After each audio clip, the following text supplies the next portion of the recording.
Pandora's Hope. My name is Anri. I'm 26 years old and work for a company.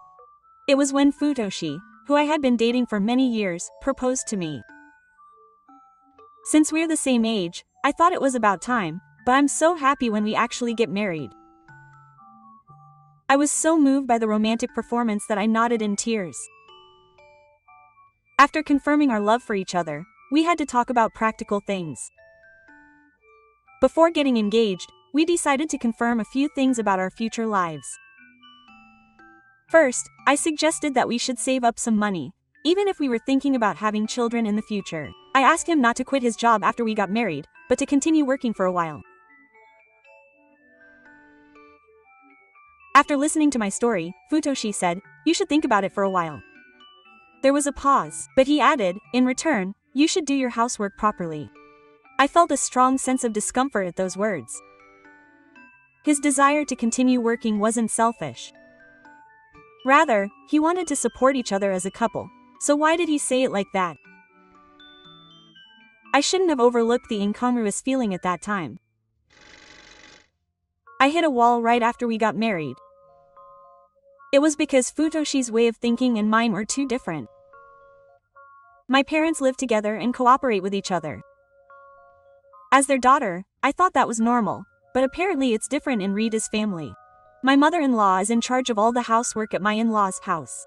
Gifu basically doesn't do anything, and seems to genuinely believe that cooking are women's work. I feel uneasy when Taka tells me to be grateful just for taking out the trash. It might have been easier when I was living alone. I never expected to be entrusted with all the housework when I'm busy with work. To be honest, I feel burdened by my current lifestyle. However, maybe this is what marriage is all about. Now that I think about it, my father never stepped into the kitchen even once. He left all the cooking to my mother, and I guess we just made up for each other's strengths and weaknesses. Each couple has a different lifestyle. I know that, and while I don't think Rita is solely to blame, I also feel like he's being too self-centered. As I continued to struggle with this, my dissatisfaction grew day by day, perhaps due to fatigue. Then the next day passed. The first New Year after my marriage, I ended up visiting my parents' house. After a brief greeting to my mother-in-law who warmly welcomed me, Rita quickly went into the living room. Without looking for anything to help, he started watching TV. As I had said, all the men in Rita's house were just relaxing in the kotatsu. My mother-in-law was the only one busy. I couldn't have her take care of me during New Year's. I said I would help right away and went into the kitchen. My mother-in-law said thank you and quickly made a bowl of zoni soup for everyone. She laughed and said, "Is this how it always is?" She said, "My father can't even open the refrigerator by himself." It seems that since Rita grew up in this kind of environment, he expects the same from me. I was strangely convinced and fell silent. Then, she became concerned about me and said kind words to me, telling me to tell her anything if I had any problems. Our houses aren't that far apart, and if it's for my cute daughter-in-law, I'll come running right away. Looking at Rita laughing at the special menu, I felt a strange mix of emotions. Even though my husband works full-time, I still do most of the housework. When Rita comes home early, he just lounges around and does nothing. Then one day, his metabolism slowed down because of all the work he was doing. There wouldn't be enough time to go shopping and make dinner now. I bought 2 bento boxes at a nearby store and went home. As soon as I got home, Rita complained that he was hungry. I sighed deeply and handed him the bento box. However, Rita's expression changed all at once and he glared at me, asking what was that. I honestly answered that I bought it so that I could have dinner in time since I finished work late. "Come on, wasn't it you who said you wanted to keep working? Then do it properly." He snorted in a sullen manner, and I couldn't stand his extremely nonchalant attitude. If I had said it was to save money, you would have understood. But Anri was the one who made the decision. Rita, seeing how things were going, didn't eat the bento box and went back to normal. It felt really unfair. I couldn't really say anything about our current relationship, and my heart was filled with anxiety. Then one day, perhaps because of the werewolf, I had an unusual cold. I had a feeling I might get a fever, so I contacted the company and decided to stay home to recuperate. I told Rita about it too, but they didn't take me seriously at all and didn't even express concern. Then in the evening, I woke up to the vibration of my phone. Rita had contacted me and said he was going out for drinks with his colleagues and didn't need dinner. I wondered if he thought I would prepare a meal in this situation, but there was no point in complaining. I remembered that I would run out of wind medicine for tonight, so I replied that he would buy some at the drugstore on his way home. However, Rita didn't come home until the middle of the night. He seemed completely drunk and collapsed on the sofa without even looking at me. When I asked him if he had bought medicine, he just laughed and said he didn't know anything about it.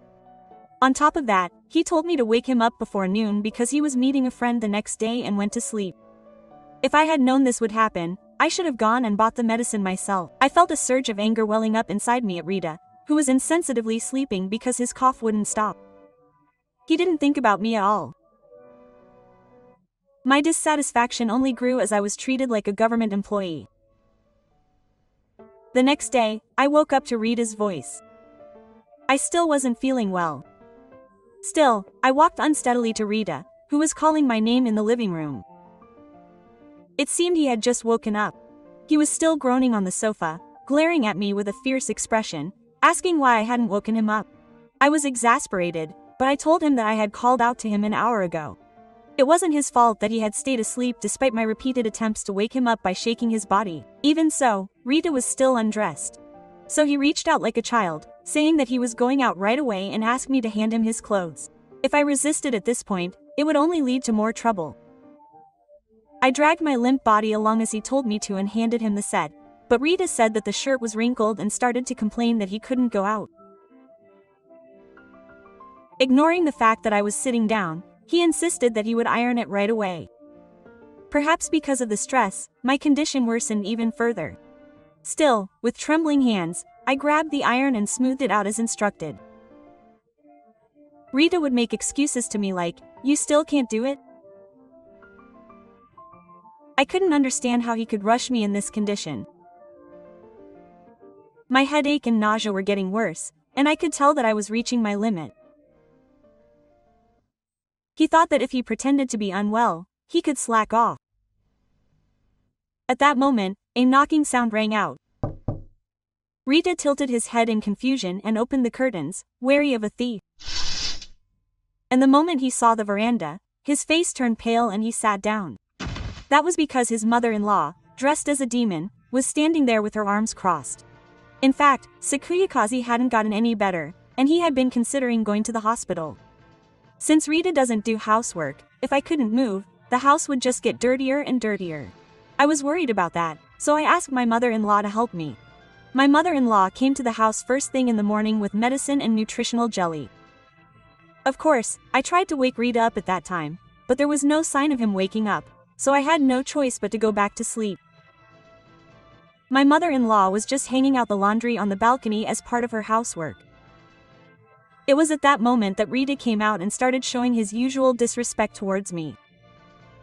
My mother-in-law was shocked, but she seemed to be watching the whole situation to understand it all. When she found out the truth, she immediately condemned Rita and called him a stupid son, and it seemed that my mother was not satisfied. My father is the type who does nothing but complains. Even so, my mother would push herself to do her best to serve my father. My mother-in-law let out a long sigh and held Yomika in her hand. That was because my father earned enough money to support us. I am a full-time housewife. My mother-in-law criticized Rita, saying that it was foolish of him to leave all the housework to his wife even though he works 2 jobs. If we work the same amount and get the same salary, such behavior is absolutely unacceptable. My mother-in-law continued to sharply tell Rita that if he wanted to act so arrogant, he should start earning money first. Rita was visibly depressed, and he was at a loss for words. Perhaps because his pride had been violated, there was silence for a while, and an awkward atmosphere hung in the air. Still, it was my mother-in-law who lost patience with Rita, who wouldn't apologize. She asked him what he was going to do, as if to check whether he had the will to change. When Rita saw me, he declared that he would do half of the housework as if he had given up. With a disrespectful attitude, as if to say, "That's fine, right?" She muttered, "Housework is easy, right?" My mother-in-law gave Rita a sharp look and squeezed my hand tightly. "If you break your promise, I can throw away such a useless son. Henri-chan is too good for my child." Now that I had a powerful ally, I decided to trust Rita for a while. After Yoshinori left, I immediately tried to think of how to divide up the housework. However, Rita insisted that he could do anything. He didn't need any help and was confident that he would take charge of each day of the week. I was worried, but I agreed without hesitation. However, my bad feeling was right. Rita, who had no knowledge at all, didn't try to look into anything, perhaps because he was proud. Because of that, I started to throw everything into the washing machine and my clothes got stained. I tried to make up for that mistake by making dinner, but it didn't go well and I ended up making a mess of the kitchen and calling an Uber. I guess he didn't think he was this clumsy. Rita finally bowed to me while he was eating in a daze. He apologized for his past attitude and for taking housework lightly. He even showed signs of remorse, saying that he was changing his mind and asked me to forgive him for his past behavior. To be honest, at first I wasn't sure if he was serious. But Rita has really changed. Since that day, he has been proactive in doing things he can, such as cleaning and doing dishes. He has come to respect me more than anything. When he told me that he was lucky to have a wife who could balance work and housework, I was so moved by his transformation. 3 years later, I was pregnant with a baby. My mother-in-law was so happy when she heard the news that she came to visit us right away. After receiving the gift, Rita said she would make some tea and went to the kitchen. My mother-in-law doesn't just look at me with all her charming eyes when I come over, he whispers to me that he does it all the time. I laugh and reply that he's been very kind to me now, like a completely different person. Rita has been a great husband ever since. Perhaps inspired by my mother-in-law's words, he's been putting in a lot of effort at work and his salary has gone up considerably. Thanks to that, I don't have any problems with him giving me school lunches, which is a big help. I also see him reading books every day, so I don't have to worry about raising my children at all. I never imagined that such happy days would come back then. All of this is thanks to Nozomi scolding me back then. In order to repay her kindness, I have vowed to myself that I will cherish Nozomi as if she were my own mother.